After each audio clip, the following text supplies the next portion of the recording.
बदलती जीवनशैली, असंतुलित आहार, व्यायामाच्या अभावामुळे उच्च रक्तदाबाचा विळखा कोल्हापूर जिल्ह्यातील नागरिकांभोवती घट्ट होत चालला आहे.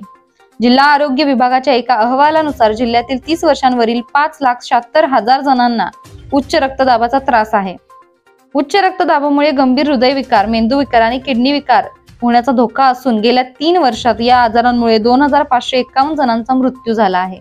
उच्च रक्तदाब जागतिक पातळीवरील गंभीर विषय बनला आहे. उच्च रक्तदाबाकडे दुर्लक्ष केल्याने गंभीर स्वरूपाचा हृदयविकार, मूत्रपिंड विकार व पक्षाघातासारखे आजार होण्याचा धोका वाढतो. गेल्या 3 वर्षात जिल्ह्यात 2,165 जणांचा हृदयविकाराने मृत्यू झाला. 287 जणांचा पक्षाघाताने तर 99 जणांचा मूत्रपिंडाच्या आजाराने मृत्यू झाला. जगातील सुमारे 46% लोकांना आपल्याला उच्च रक्तदाब असल्याचे माहीत नाही. उच्च रक्तदाबाची कोणतीही लक्षणे नाहीत. यामुळे उच्च रक्तदाबाला सायलेंट किलर म्हणतात. मात्र ज्यांना रक्तदाब 180 ते 120 किंवा त्यापेक्षा अधिक आहे अशांना तीव्र डोकेदुखी, छातीत दुखणे, चक्कर येणे, श्वास घेण्यात अडचण, मळमळ, उलट्या, अंधुक दृष्टी, गोंधळ, कानात गुंजणे, नाकातून रक्त येणे अशी लक्षणे दिसू शकतात. तुमचा रक्तदाब अचूकपणे मोजा, त्यावर नियंत्रण ठेवा, दीर्घकाळ जगा ही यंदाच्या जागतिक आरोग्य उच्च रक्तदाब दिनाची थीम आहे.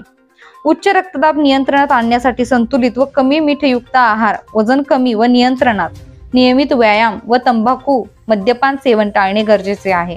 लाईव्ह महाराष्ट्र 9 कोल्हापूर.